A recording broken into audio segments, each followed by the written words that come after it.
Hey people, hope you're good, hope you're good. It's Rodney Andrew here, Rodney Mastermind. This is take two. I normally do one takes, but this is a video that I really kind of haven't made before. And I'm going to make it as quick as I can. I'm going to try and make it 15 to 20 minutes. I've done take two because the last one was about 30 minutes. But this is just a quick summary of how I turn £100 into £1,000 2 months in trading. Results are not typical. I'm going to show you what I was doing. And why I'm making this video is because the team's growing so big. It's out of the UK. It's in the UK, different cities of the UK, different cities, well, different places in London. There's so many people now. And I want to meet everyone. I want to help everyone, but I can't physically be everywhere. And, you know, I'm quite busy. I'm doing other stuff as well. But that just goes to show as well, you can really have success in Forex and really just dedicate an hour a day. Now, there were some questions that people were asking. The first one is trading time consuming? Absolutely not, unless you make it time consuming. It's just like the gym or learning how to drive a car. You can spend an hour a day focusing in the markets, focusing learning, and you will see the results you need to see. Just like in the gym, if you work hard for an hour on your driving lesson, you work hard for an hour, you will see the results you want to see. Next question. Do you need a lot of money to start? No, you don't. As I just said, I turned 100 into 1,000 in 2 months. Results are not typical. There's a 16-year-old who's studying and he turned 100 into 60K. Results are not typical, but he done it. He done it. And a lot of people say, oh, I'm studying, I'm busy, this, that. Hour a day, not a lot of money invested. You just got to learn the skills set, have the right mindset, be consistent, and fall forward. Learn the skills set, have the right mindset, be consistent, and fall forward. So that answered the next question, which was, do you need to be good at maths or smart? No, you don't. You don't need to be good at maths. You don't need to be smart. You don't need to be a mathematician or an economic guy or economic woman, an economist, whatever they call it. See, I don't even know what they call it, but we're milking these markets. You just need the right mindset, the right attitude to follow your mentor, to learn and be consistent. I don't think it's for me. I don't know how that's a question, but a lot of people say I don't think it's for me. Well, you know, it isn't for anyone. Trading isn't for anyone. It's for those who choose to learn, and for those who want to make more money outside of work or want to make a full-time income from something where you only need to do an hour a day and you can be making 6 to 7 figures. You know, there's people making 6 figures a month. There's people making 7 figures a year just from Forex. You know, that's why they learn, so they can have the financial freedom and the time freedom. The time freedom is the really important one because, you know, not a lot of people have time today where they have a lot of money, and this is something that can give you that. So yeah, it's just like the gym or learning how to drive a car. It is for anyone. It's not for anyone at the same time. The course is pricey. It's £180, the course. I'm not too sure how that's pricey. It's like if I give you a Bentley for £180 and then you go and sell it, you bought it for 180, you would find a way to get the money, you go and sell it. And let's say you even sell it for like 40K, 50K, because you just wanted to make money quick. That was a good investment. Well, you can use that same 180 and make 50K or more within Forex as well. There's people doing it. Obviously, results are not typical, but it can be done. If one person can do it, it can be done. Other people can do it. And if you're learning from a pro how to become a pro, how could you not be a pro if you're listening to everything they're saying? You know, we're learning from 6 to 7 figure Forex traders. They're pros. It's like learning football from Ronaldo or singing from Beyonce. How would you not be good if you listen to everything they said in their pros? I don't really get it. But let me share my screen now and go into some of the stuff that I wanted to talk to. Share. It's going to share in a sec. Okay, I think it's sharing now. Yeah, so I learned with IMO. I've been trading for a year. It took me maybe about 2 to 3 months to learn. So I was in IMO Academy, an hour a day, Forex basics, an hour a day. Look how long the videos are once this loads up. 11 minutes, 11 minutes, 8 minutes, 11 minutes, 14 minutes. An hour a day, guys, you will learn the basics of Forex. Then, if we go back, the next thing I went to is technical analysis. 5-minute video, 7-minute video, 7-minute video, 7-minute video. Hour a day, guys, is not too long. And in 1 to 2 months, you will know everything you need to know to start making money. What else did I do? IMO TV. All right, let me do it from here so people know how to get there. IMO TV.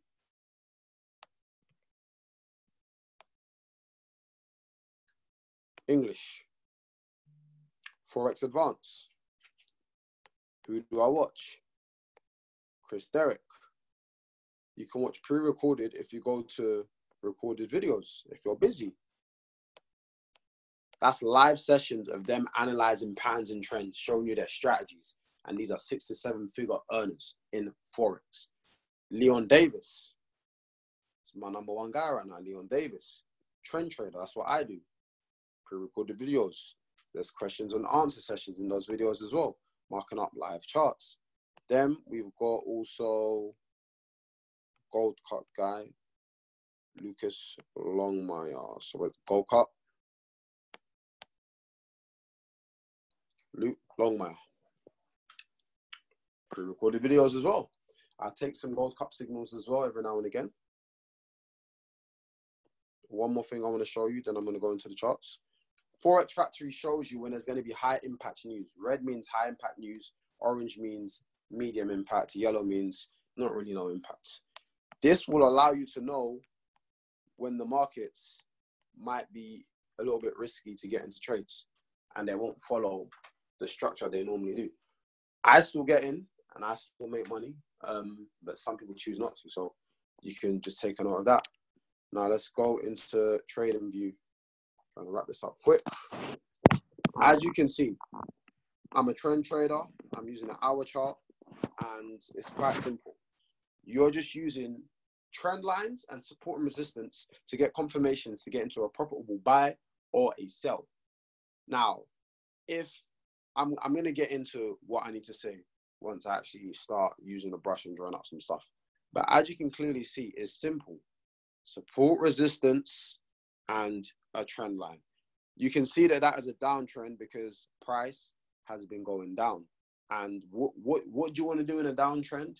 You want to sell high. Sell when price is high. That's what you want to do in a downtrend. Now, look, for a trend to be a valid trend, it needs 3 touches on your trend line. So there's 1 touch there. There's 1 touch there. There's 1 touch there. Because I don't like wicks, what I do is I put it online, which will just show you the body candle, and it won't show you the wick because I don't really like wicks. It doesn't give me a validation for myself. Some people do, some people don't. I'm just showing you what works for me, and let me show you my results. Obviously, results are not typical, but look, live account. This is what we done, and I only invested 100 in a month, 850 in a week, 600. I should be able to start, you know, consistently doing this. Results are not typical. So I'm just showing you my strategy. Back to it. 3 touches. That is a valid trend line. A downtrend. You're looking for sells. And as you can see, how the market goes down, it goes like this. Let me get my brush. It will go down, then up, then down, then up, then down, then up, then down, then up, then down. You want to sell here, sell there, sell there, sell there. That's exactly what you want to do. That's exactly what you want to do. Let me get my brush. Let me put back the candles. Okay. So what you want to do on that 3rd touch, you want to see if there's support and resistance. You want to see if there is the ceiling and the floor.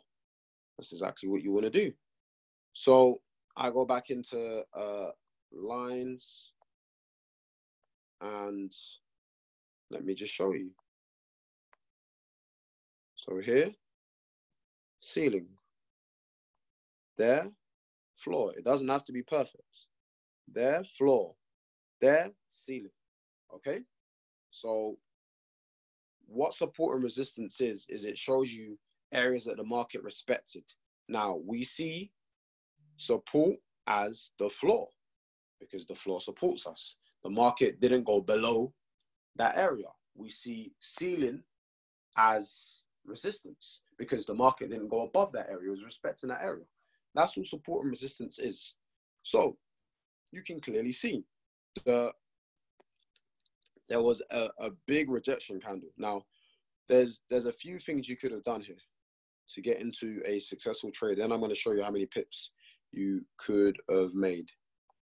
You could have waited for the hour to finish, or you could have gone into the 30 minutes to see what happened. But look, that candle literally happened in 30 minutes. So it might have not been too safe to get into, or it might have happened quite quick.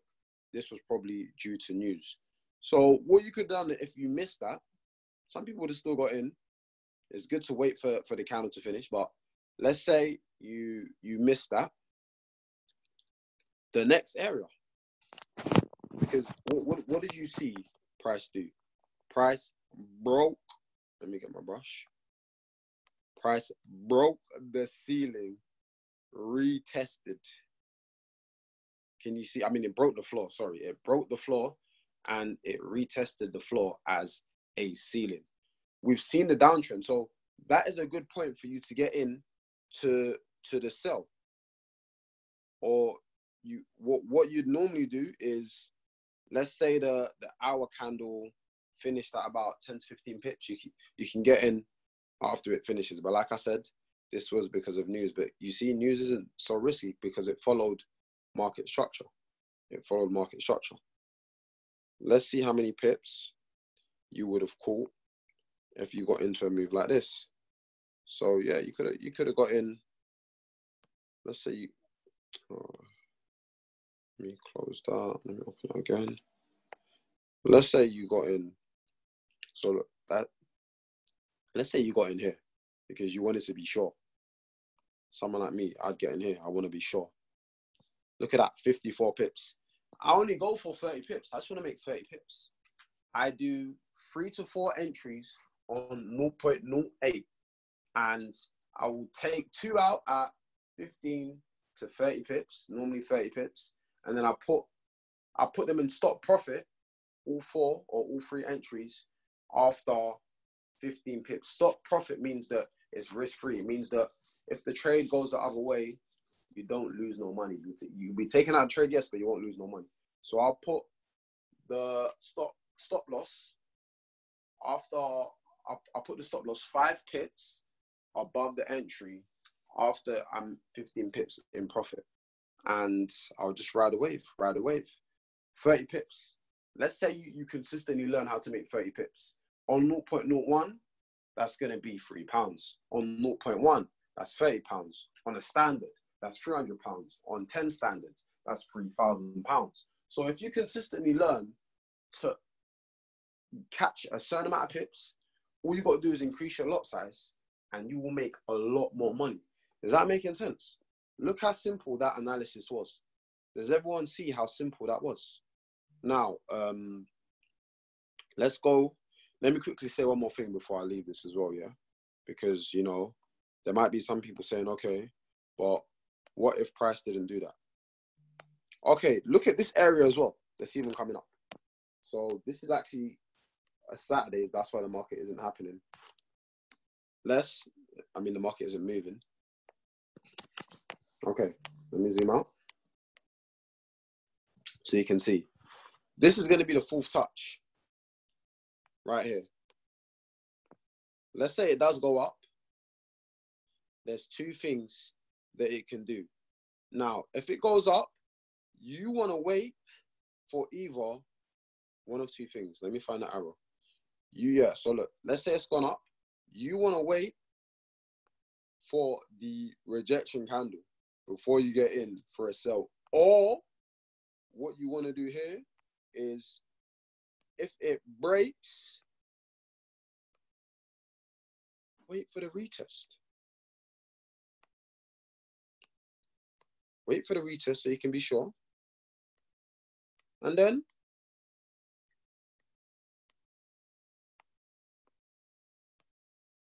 you get in for a buy.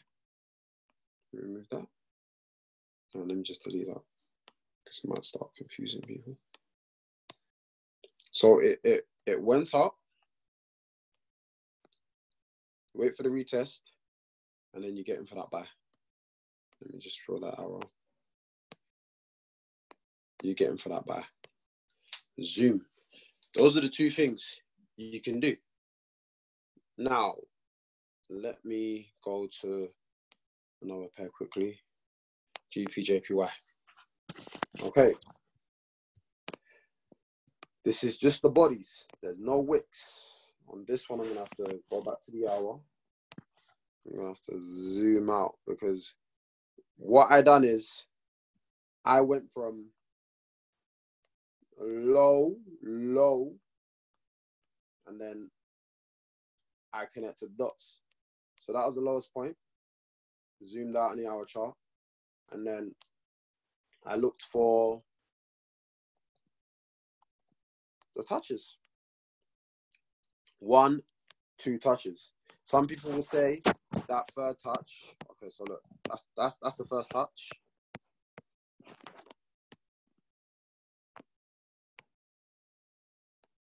There's the second. There's the third. Some people say the third touch was close to the second touch, but you know, these are the types of trades I get in. The results have been evident.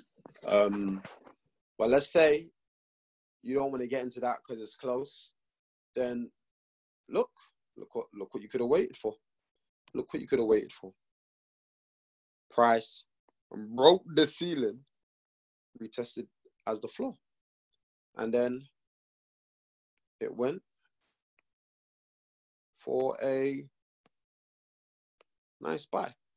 So if you feel like those touches were too close, you could have got into that. Because if we zoom in now, like I said, support and resistance doesn't have to be perfect, but floor, ceiling, floor. Let me go to the, you know, we can slightly class that as ceiling, or, you know, maybe that bit there, and maybe that as floor as well. So we can see that's a strong area of support and resistance. And as we can see on the third touch as well, there was more floor than ceiling, but there was still floor and ceiling as well. And I would have waited for the hour to finish, for the rejection candle to finish, and for price to go up, and then I'll get in. Go up about 15 pips, or for there to be a clear rejection candle, then I'll get in. But like said, let's imagine that after that third touch, the price broke the uptrend. Then what we're gonna do is wait for the retest.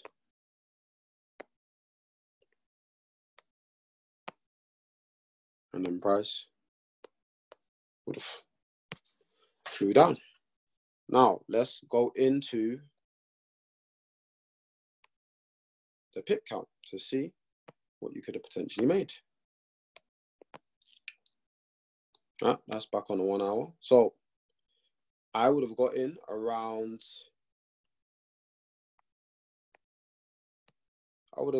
here. And let me just, yeah, so you can see it. I would have got in around here because, you know, I want to be sure. Look at that. That's 100 pips. Look at 30 pips is. Just there. That's 100 pips. So if you saw the example for 30, 0.01, £3, 0.1, £30, then a standard, 300, 10 standards, 3,000. Imagine 100 pips. Just imagine, guys, just imagine. And like I said, let's say you missed that one. you could have got in for the next one. And I would have gotten about here because you want to be sure. You want to be sure. And I would have went to the 30-minute chart so we can really see it. You want to be sure. Look, that's where it tested. I would have gotten about here. Look at that. 100 pips. 30 pips is here. So where I come out. 3 to 4 entries. 0.08. And then stop profit. Let 2 ride. Take 2 out. Secure partial profits.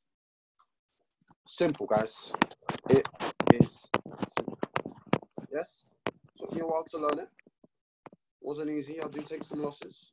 Now, though, it's only loss of profit. It's not loss of my money. And I didn't even invest that much money anyway. So if I really had lost that, you know, it wouldn't have been the end of the world. But something good for you guys. Something simple. Something easy. And if you got any questions, let me just do the brush. So as you can see, uptrend. That's how it goes. That's how it goes. Buy. That's where you want to get in for your buys. Yeah. Any questions? Hit me up. Mastermind R_Instagram. Mastermind R_Instagram. Hit me up. Any questions or message me if you're in a team. Let's get talking, man. So you can see this ain't just signals. We know the markets. We analyze them. We don't always know where it's going to go, but we can anticipate. We can be proactive. We can wait for 2 things to happen. And then once we get our confirmations, we get in. We really know what we're doing. And you can learn. So there isn't risk if you know what you're doing and you've learned. And if you're using risk management, you ain't risking much. You're putting the odds in your favor. But yeah, let me know, Babylon. Thanks for your time. Hit me up. Stop broadcasting. And now, let me close the Zoom.